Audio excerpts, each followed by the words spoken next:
سلامونه درنو لیدونکو. زه ډاکټر نوید خپلواک یم. نن در سره په بولو کې د وینې په راتګ یا د وینې په بهېدو خبرې کوم. په ډکو میتیازو کې د وینې راتګ څه معنا لري؟ په همدې موضوع نننی لیکچر ته دوام ورکوو. ګورئ، ډکې بولې معمولا په کولمو کې موجودې وي، سترو کولمو کې یا لارج انټسټاینز.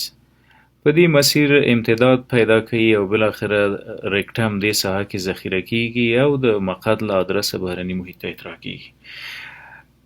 په بولو کې د وینې موجودیت ډېر علتونه درلودلی شي. مهمه یې انټسټینل کازز یا هغه علتونه دي چې په کولمو کې موجود وي. څه کولی شي په کولمو کې د وینې د راتګ سبب وګرځي؟ له یو عادي انفیکشن یا عفونت و التهاب نه واخله تر سرطانونو پورې کولی شي په بولو کې یا په ډکو میتیازو کې د وینې د راتګ سبب وګرځي. له انفیکشنز یا پراسیټیک انفیسټیشن نه واخله الا ملګننسي یا سرطانونه کولی شي په ډکو بولو کې د وینې د راتګ سبب وګرځي. د دې ترڅنګ د وجود له هرې مجرا که چیرې وینه وبهېده، یا د خولې یا د مقعد یا د پوزې یا له غوږ یا له سترګې، دغه حالات باید جدي وګڼو او عاجل طبي خدماتو ته مخه وکړو که احیانا خطرناک علتونه لري چې په وخت ورته رسیدګي وشو کولی.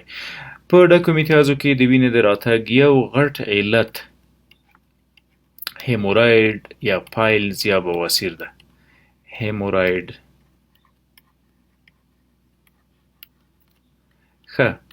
هیمورید، بواسیر یا پایلز دا د مقعد په داخلي کانال کې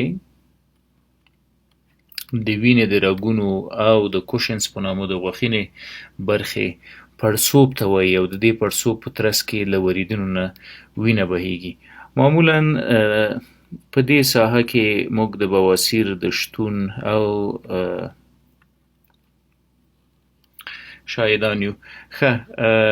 که انل کانال دې ساحې ته وایي مقعدي کانال، له دې پورته د ریکټم په نامه د غټو کولمو اخرنۍ برخه ده چې دلته ډکې میتیازې ذخیره کیږي، او له دې ورپورته سیګماید کولون یا د سترو کولمو یوه بله برخه ده چې ډیری وخت پولپ یا هغه مخصوص پړسوبونه په دې ساحه کې منځته راځي.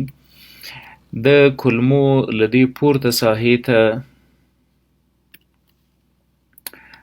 ډیسنډینګ کولون وایي. له دې خوا ډیسنډ کوي، لاندې راځي. ډیسنډینګ کولون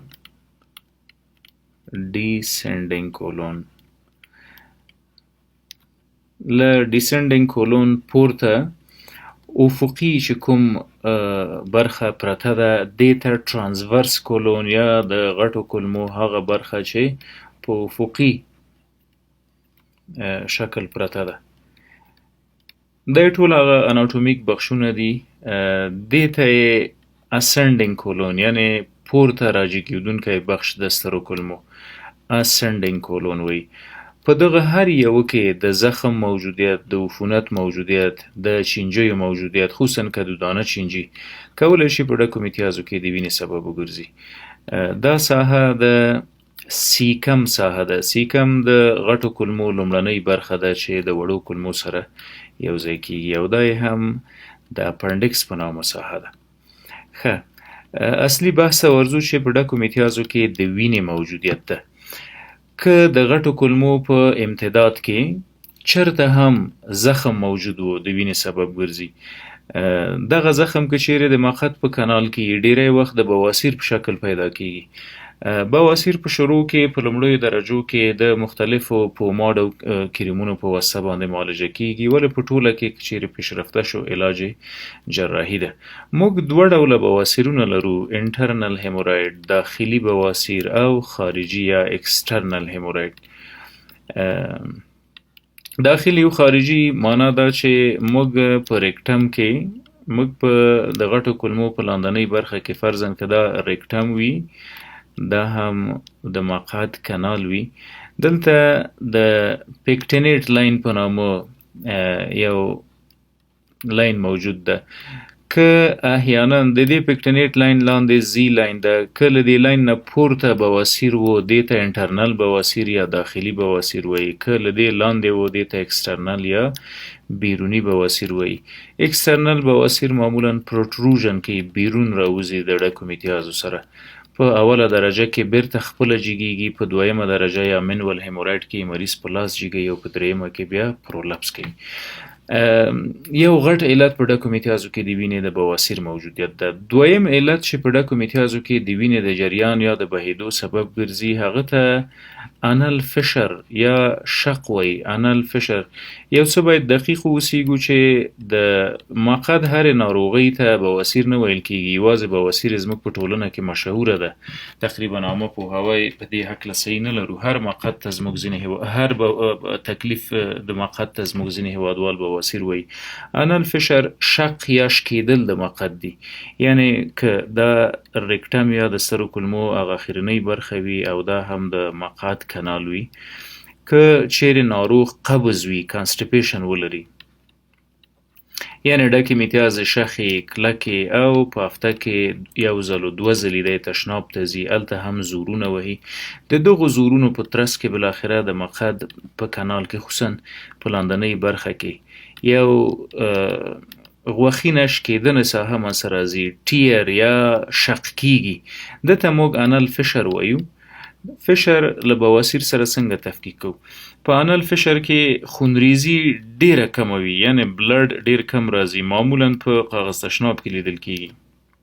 د بلډ مقدار ډیر کم ده، ولې درد زخ زیات وي، پینفول کنډیشن. په بواسیر کې څه وي؟ وینه ډیره زیاته بهیږي، مړه وینه بهیږي، بې درده وینه بهیږي.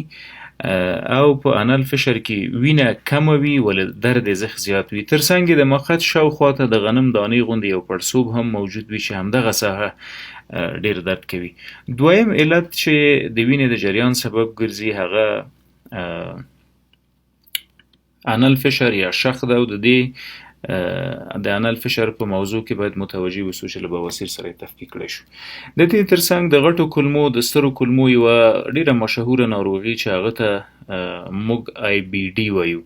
فرضاً په سترو کولمو په آی بی ډي کې څه کېږي؟ وړې کولمې او سترې کولمې دواړه په تکلیف مبتلا کېږي.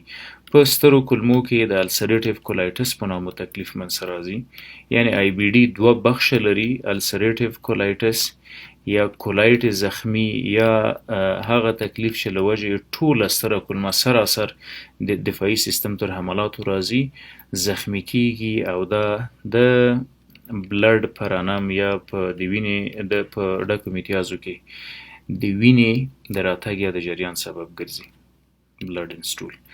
دویمه برخه یې د آی بی ډي د کرون په نامه یادیږي. کرون هغه ناروغي ده چې سر تا سره په هاضمي جهاز کې ممکن منځته راشي، د خولې د زخمونو نه واخله تر مقعده پورې. دغه دواړه ناروغۍ د وینې د جریان سبب ګرځي، ځکه په کرون ناروغۍ کې هم کرونز ډیزیز او په السریټیو کولایټس په دواړو کې کولمې زخمی کېږي او مسلماً د هر زخم نه وینه راځي. دا هم د ډکو میتیازو کې د وینې جریان سبب ګرځي.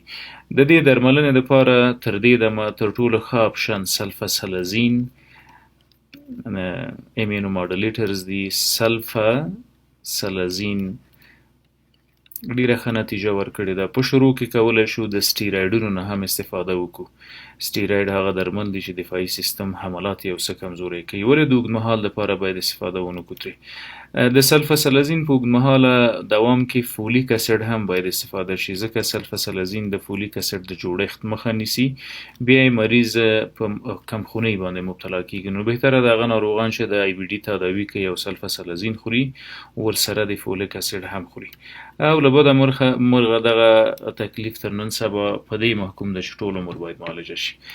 ورسره یو څه چې له یاده مو ونه وځي هغه د السریټیو کولایټس او د کرون ډیزیز یا د آی بی ډي د ناروغۍ ترڅنګ په کولمو کې پاراسیټیک انفیسټیشنز یا د پرازیتونو موجودیت کولی شي د دې تکلیف سبب وګرځي. څه معنی؟ د هوک وام په نامه یا کدودانه چینجیان، تاسو به یې نوم اوریدلی وي، دا د کولمو په جدار باندې نښلي او د زخمونو سبب ګرځي. همدا رقم د پاراسیټیک انفیسټیشن ترڅنګ د کولمو سرطانونه هم د وینې د راتګ سبب ګرځي، کولون کانسر یا انوریکټل کارسینوما. دلته باید ونه ډار شو، هر وینه چې د ډکو امتیازو سره لیدل کیږي په دې معنی نه ده چې دا د کانسر راغلی. سرطانونه د دې ترڅنګ د کولمې سرطانونه د دې ترڅنګ چې په ډکو امتیازو کې وینه راځي، مریض مکمل خپل وزن د لاسه ورکړی، ویټ لاس، او دا یې تقریبا په 2-3 میاشتو کې د داسې یو حالت سره مخ شوی. د دې ترڅنګ چې مریض په ډکو امتیازو کې وینه لري، وزن له لاسه ورکړی، شدیده کمخوني یا انیمیا لري، ځکه دا وینه به بهیږي او کمخوني به منځ ته راولي. او دویم سرطانونه هم په خپل ماهیت کې د کمخونۍ ستر دلایل دي. که چیرې زخم په بره موجود وي، یعنی اسوفیګل کازز که ولټو، هغه علتونه چې مرۍ زخمي کیږي او بالاخره وینه ترې راځي، دغه وینه معمولا په تور شکل باندې لیدل کیږي او دې ته موږ په طبي اصطلاح کې میلینا وایو. درست؟ که ډکې امتیازې تکې تورې ولې، نو یا په مرۍ کې زخم موجود ده چې هغه کیدلی شي عفونت او التهاب وي تر شکېدلو پورې، چې میلري ټیرز یا میلري وایس سینډروم ورته وایي. نو په داسې حالاتو کې د ډکو امتیازو مطالعه کوو، کو تک تور رنګ به لري، میلینا، او دا موجودیت د هیموګلوبین او د وینې اغیزه کوي. ولې ډیری وخت د دغه زخمونه چې په مرۍ کې موجود وي د هیماټومیسز یا د خولې د لارې د وینې د استفراغ سبب ګرځي. یو ډیر مهمه تکلیف چې له یاده مو نه وځي، پیپټیک السر یا پی یو ډي، یا د معدې او یا د اسنا یا شر د وړو کولمو زخمونه، دا هم ډیری وخت په ډکو امتیازو کې د رنګ د بدلون سبب ګرځي. میلینا یا د تور رنګ ډکې امتیاز لکه قیر له معدې وینه وبهیږي د زخم پر اساس، دا ساعتونه په وړو کولمو کې موجوده وي، هیموګلوبین او آر بي سي جدا کیږي او بالاخره تور رنګ ځان ته غوره کوي. خلاصه له یو عادي بواسیر نه واخله تر د کولمو تر زخم، د کولمو تر سرطانونو او تر انل فشر، دا ټول کولی شي د بواسیر په ډکو امتیازو کې د وینې سبب وګرځي. نو که احیانا وینه لیدل کیږي او بار په ډکو امتیازو کې لیدل کیږي، باید ډاکټر ته مراجعه وکړو. ډاکټر د کولوناسکوپي معاینه کوي. کولوناسکوپ د کامرې په واسطه د غټو کولمو لیدل دي. که احیانا چیرته زخم موجود وي چې وی ګورو سایز یې څونه ده، څو دانې دي، په کوم مسیر و جهت پراته دي.